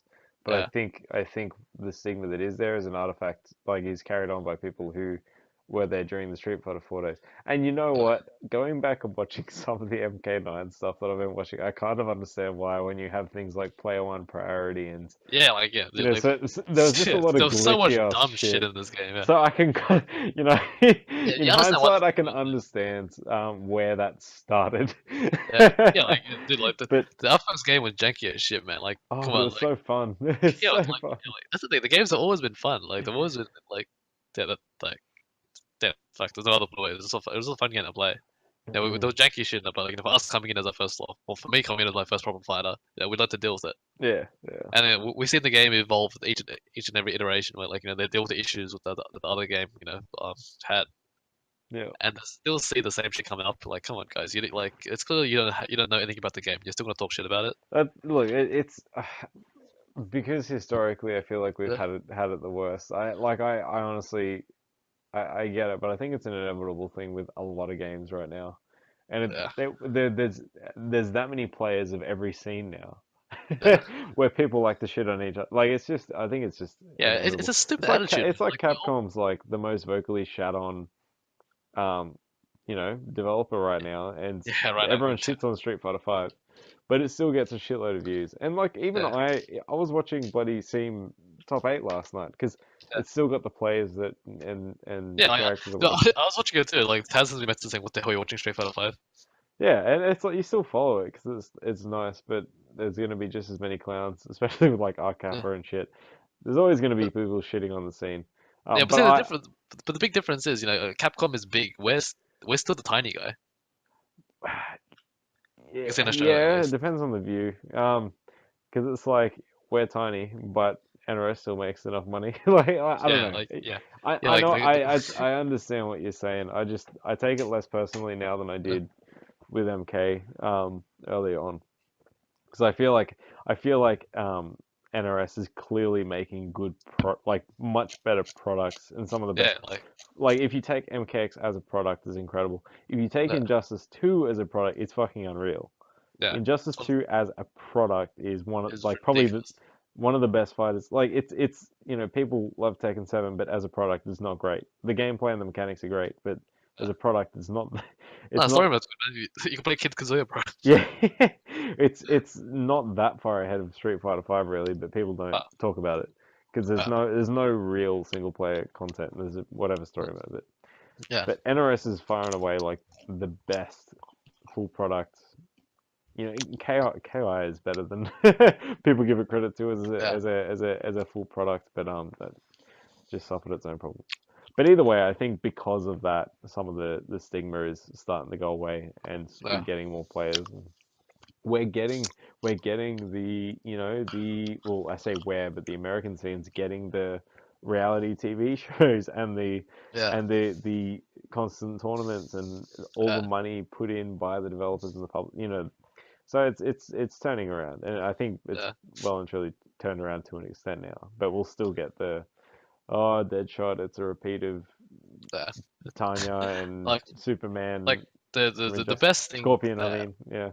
Albert said, Al was like, even if NRS fixes everything, people will still find something to complain about. Yeah, no, they will, and you know what? Street Fighter 6 might be that way as well, based on the shit that's Yeah, happened with Street Fighter 5. yeah, So while I was butthurt about it in the past, I'm not that worried anymore. I think it's just yeah.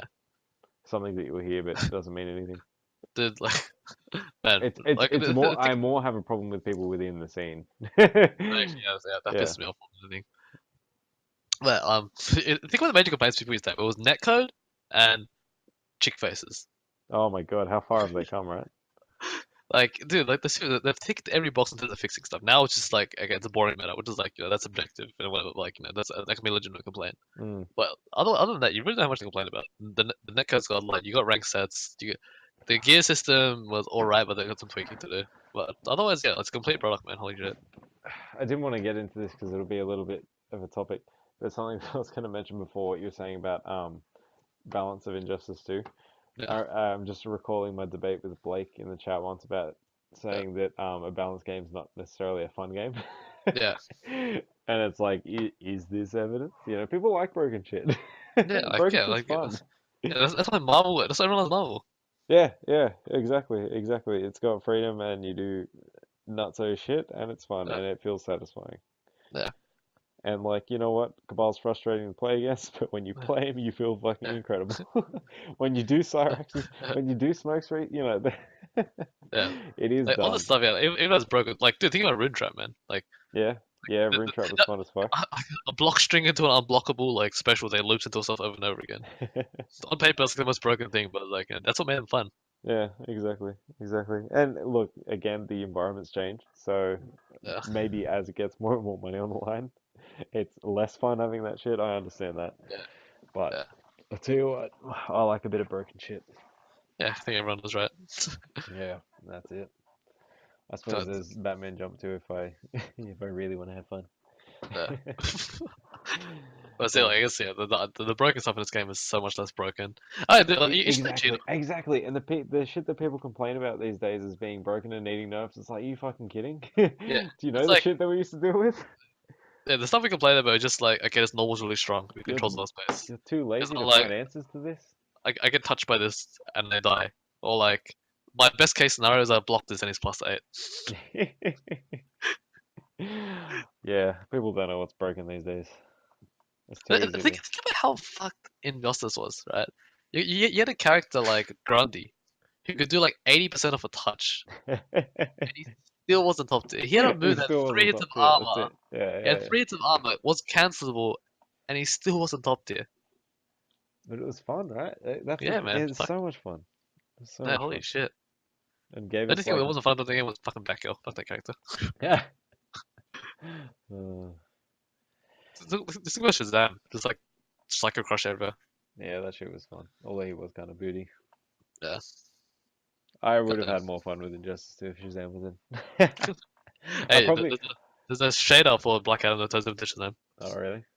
Yeah, I it's probably called should Shazam. have. I probably. Who'd have thought it? I probably should have played Cheetah thinking about it, but Yeah, it, dude, did you see the thing I retweeted today? no, no. It's a video of Revit leaving versus I think Perfect King. Right. So basically, I think like Oh, is this like the 7 dives or some shit? no, not that one. Oh. But basically, okay, so like Cheetah, she's hard to anti, right? And Yeah. Carl complains about being anti as Cheetah so much, right? But like, Yeah. come on, if she couldn't be anti, that'd be broke. But anyways, like, she's hard to anti because you can change her jump arc like 3 different ways, and after Yeah. you need to read the right way, right? But the universal answer is air, like just instant jump one, you'll catch her at everything, right? Yep. So Rev leaping, he does pounce instant, like the leap thing, yeah. He does leap into instant short pounce. Yep. King does instant jump on reading it, but because the guy pounces straight away, he lands first trip cards him into like 750 damage. Holy shit. Like Cheetah is the biggest random factor in this game. Like if you want Cyrax, play Cheetah. I was gonna learn Cheetah. I don't think I'll bother anymore, but I was gonna learn her at one point. I It's just legit pretty can't. easy to Just play. the character herself doesn't appeal to me at all, Oh yeah, and that makes it hard sometimes. yeah. But But we've been going for how long now? yeah, I think like I think we've covered everything we need to cover, right? Yeah. Yep. All right. Well, thanks everybody for tuning in again. I'm very sorry that we've had such a long break, and I'm very sorry that I can't guarantee when the next podcast will come. Or yeah, I was about to say or if, but I had a lot of fun, so I'm sure something else will come up. Yeah. Probably at poignant times when we feel something needs to be said, or when there's a talking point that we want to discuss and hear opinions about. But obviously, if you guys have any thoughts on what we've said, want to debate anything that we've said, any of that stuff, please respond to us in comments anywhere, because that's why we do this, because if we want to start discussion, we don't want you to just sit here and be like, yeah, that's a good point, and then nothing changes, right? So let us know what you liked, what you didn't like, if you like our ideas about the league or ranking system, any of that stuff. If you want to help out, if you can help out, if you have content that you could push, that kind of thing, please, please, please get involved, because without you guys, without the scene pushing each other, we have no scene. Yep. To put it simply. So, thanks for. Do you have any final words, Gilbakes? Guys, stop trying to kill ourselves. All right. We all need to be on the same page if we want the scene to go anywhere. If And you we like can. MK, play MK, but at the same time, don't try to kill Injustice. If you like Injustice or don't like MK, again, play Injustice, but don't try to kill MK. Exactly. Alright, both games are gonna be there. Both games are gonna be at YSB. So guys, everyone come YSB. We're gonna be running both. Aaron's potentially gonna be TOing both, which is crazy because he's not usually there before 6 p.m. Yeah, I'm literally moving my static class to a different day just so I can do this. Yes, finally. I'm doing that, and also it's because Albert's married, and I can't expect him to like cover Yeah, shit for me anymore. So Also, actually, side thing, shout out to Albert for getting married. Holy shit, like that wedding look popped off. God that was damn. ridiculous. Congratulations to Albert. I mean, he's one of those, for anyone who doesn't know. I don't even Young Pep, I guess he goes by his handle. I think a lot of people probably don't know who he is, but he's Gilbag's brother, and really, The other has been like backbone of pivotal the. in supplying things and helping things run on time. He's like the shadow in the back who makes sure things run, basically, Yep. and is there. He He's doesn't been get there enough since day one, as long as you have. Yeah. So everyone, if you see the man, thank him, because without him and without Gilbags, at least Sydney wouldn't be what it is at all. uh, but yeah, so we're gonna run. You heard it. We're gonna run both at YSB. That means we're keen to play either game, and I can see people in Discord and Facebook are keen to play either game. So why not start inviting people to games in both? Let's get both games going. Let's have fun with both. All right. Thanks for listening, guys. We'll catch you next time. So you guys.